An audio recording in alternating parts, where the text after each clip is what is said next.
Hi guys, it's Julia back with another banger.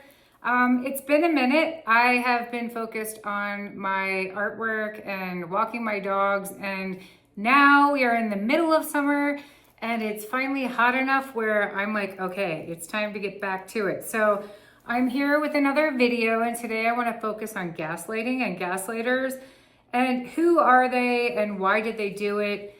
Most of us, well, first of all, if you don't know me, my name is Julia Gulia. I am a survivor of narcissistic abuse. And if you're new here, welcome. And if you're returning, welcome back.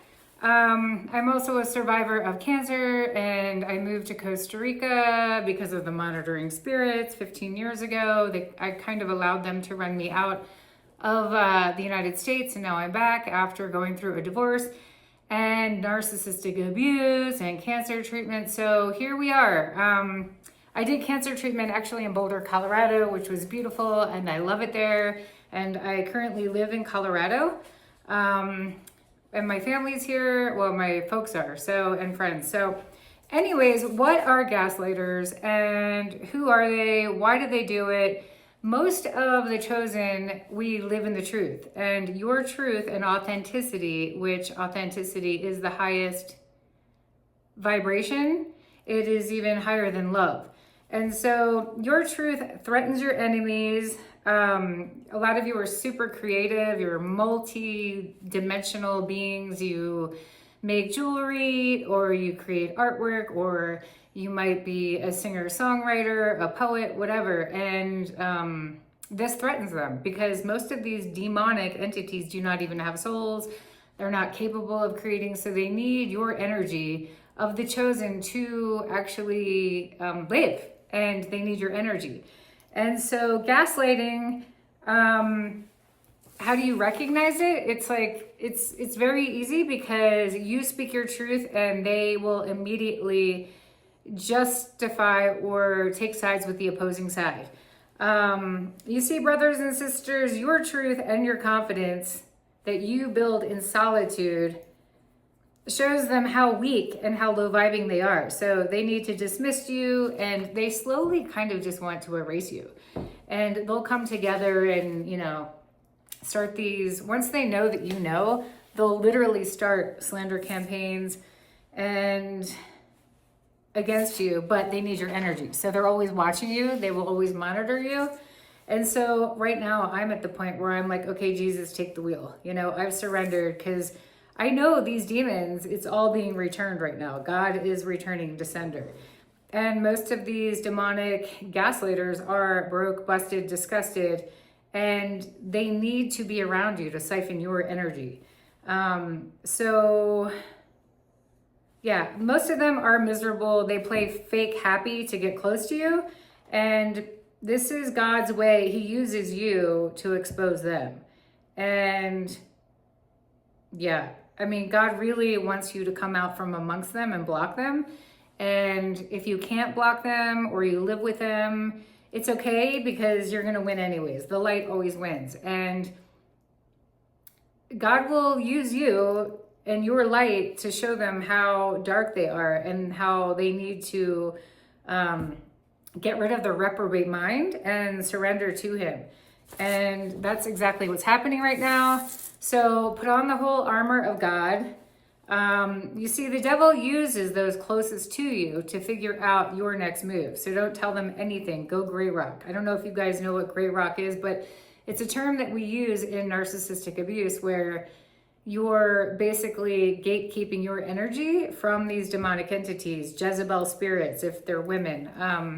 They watch you and they'll send you a text that has nothing to do with anything, just to hoover you back in. And they'll say something like, hey, have you seen these shoes? They reminded me of you. And you'll say, no. And that's gray rocking. Like, no, I've never seen them. And that's it. And if you're not able to block them, I say block them, but if you can't, a lot of us have a really hard time doing that. Just tell them as little as possible and don't make any plans with them. I want you to stay home. There is nothing in those streets for us, especially the chosen ones.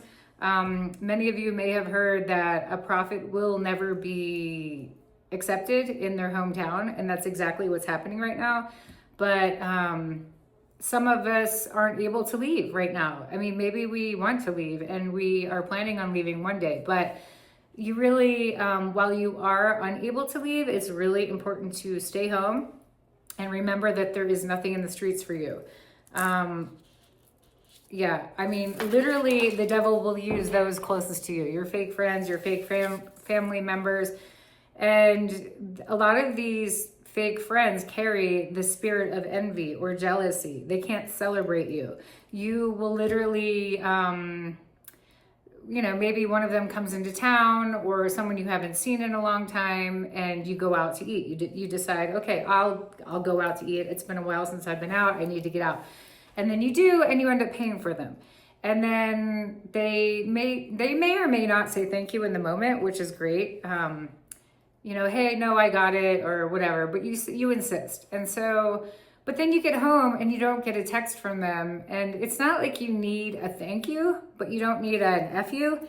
And so you need to really pay attention to those that can reciprocate and do reciprocate. And I'm not even talking financially, I'm talking energy, like those that can celebrate your wins. Really pay attention to that, because those who cannot celebrate your wins are not your people. Yeah, I mean, once they know that you know, they will either make up lies about you or start believing the lies and the slander campaigns that have been set against you. Telling you they are very, very fake. And they know that you have a calling on your life. Sorry, I have a couple notes here that I want to go over, just so I stay on point, because it has been a minute and I got a lot to say here. But yeah, they know that you have a calling on your life, and the devil wants your soul. And what does the devil do? He comes to kill, steal, and destroy. So he's going to send people to you from your past that are blessing blockers, who are sent, literally, it is their job to either take you out or keep you distracted. And he'll use the people closest to you. Sometimes you'll notice like someone's just pulling on your energy. A lot of these demons or fake friends, they're very toxic, and they'll play fake happy to get that Hoover. And once you start texting, you start realizing, no, they're not happy. They're not happy at all. And they're coming to you for your energy. I have literally had recently so many friends that I've spent time with who are not reciprocating, who, I've created distance and space. And then, a month or two goes by, or they'll ghost me. And then they come back pretending everything's fine. And it's not fine. It's not fine. And then you play along with their game, and you're just being the nice person, of God, full of love and light. And you'll play along, but you can see that there's a rift and that they're manipulating you. And so they might even say something. I've had this happen where people are like, oh, I really missed your high vibration and your light. We need to hang out. I need high vibing people around. Like, they will literally tell on themselves and give themselves away. So be very, very careful of that. The devil wants you to go backwards, so he'll send you people from your past to actually drag you backwards. And it, in the Bible, they, turning you into a pillar of salt. That's not what you want. That's not the direction we're going. And so, like I said, a prophet will never be accepted in his or her hometown. So be steadfast and unmovable. God gave his chosen the authority to step on scorpions and snakes. So just know that. I mean, you could be surrounded by scorpions and snakes right now, and just know that God gave you the authority to step on them and to move on. And the more the child of God focuses on him or herself, the better off we are right now, because learning detachment is the answer. And what do I mean by that? I mean, it's like, you need to learn to love yourself so unconditionally with the love of God that he put in your heart and your soul, that you carry and you so willingly give to others, that you do not let these Decepticons in. You need to have plans. You need to have hobbies. You need to have goals. You need to block them. You can't just let them watch. And I will tell you this, God is at the point now where he knows you're tired. He knows you're exhausted. He knows that you've been battling with spiritual warfare most, if not all of your life. And he has such a high calling on your life, and he wants you to know not to give up. And I can feel him right now working through me. It's really intense, and I love when I see the other chosen coming together and talking about this, because he's about to blow you up. You're going to be unrecognizable. Your spirit, your energy, the light that you carry, the willingness just to be that vessel for God. And it's like, it's almost like, you know, I will tell you that in the past, I know that I was under such a heavy spiritual attack, such a heavy demonic attack, that I do feel like I was under a demonic spell at one time in my life. And I wasn't doing things that were of God. And I was in a punk rock band, but I'm not even talking about that. I'm talking about like years after that. And I'm painting, and just these feelings I would get that would come over me. And I was listening to them. And at the time, I didn't even understand spiritual war, and that we were in a spiritual war, and all these attacks were coming at me. And I think that like one of the best answers is detachment. And understanding that you do hold the authority to step on these scorpions and snakes, but also to really focus on the shadow side of you, your shadow self.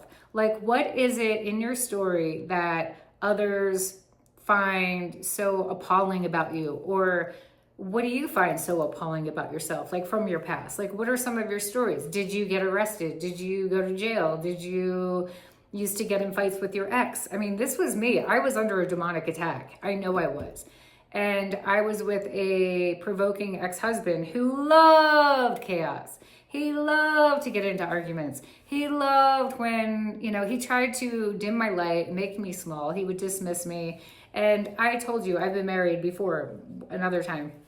And I didn't understand spiritual war. And that is the key. And once you learn to focus on your shadow self, and you can really hold that up and you can magnify it, you're taking the power away, okay? And we can't, I mean, that's what life is. It's love, it's hate, it's light, it's dark, and there's duality. We wouldn't even have love without hate. So once you realize that you have this whole shadow self, and you start shining light on it, and you go, what can I take away from this? What can I learn from this?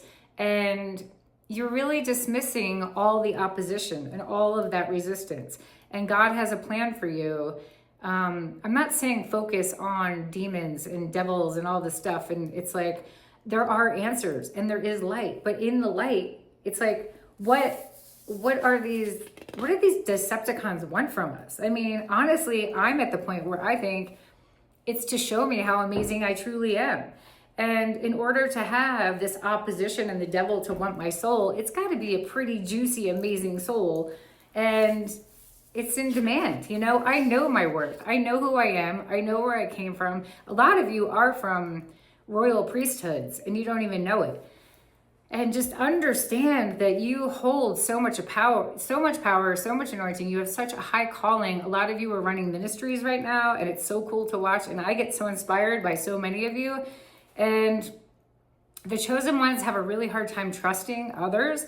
I would love for more chosen ones to come together, like really in real life. I don't know how we make that happen, because a lot of us have been so disappointed. And we're at the point where we don't want anybody but God. I have my furries and I love them. But yeah, I mean, whatever those things are about your past that are shameful or whatever, the more you can talk about them, the more empowered you become.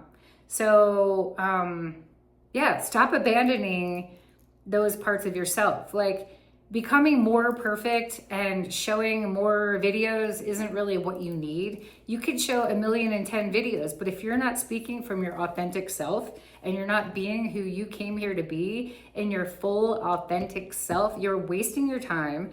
You're wasting your light. And it's like, just stop shaming yourself and yeah, don't neutralize your shadow, because you empower yourself like never before when you start focusing on those aspects of yourself that you've been denying all this time. Nobody's perfect, and the more authentic you can be in the world, the more you're giving others the okay and the ticket to just go and be themselves. So I highly encourage, if you have anything that you take away from this, please let it be that. And there are answers. Like, a lot of your friends and family are, I don't know if you guys saw the Truman Show, but they're all in on it. And they might not know it, but they are. You know, if you are not of God and you're not of the light and you have not surrendered and you're not leading from your heart, and it's weird because they're all in on it, and I don't know. But God said the vengeance is his. So I've just surrendered it all to him, and he's taking the wheel. Jesus, God, they're taking the wheel. And so don't go backwards. And it's really cool to be on here again. I have been really busy, and I'm just sending all of you heaps of love and light and abundance, and just stay righteous and prayed up, and know that we are in a spiritual war. You're not going crazy. They are like literally all in on it. Go watch the Truman Show.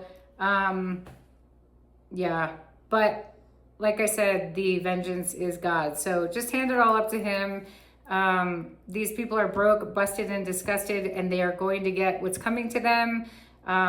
They're sowing their own seeds. You reap what you sow.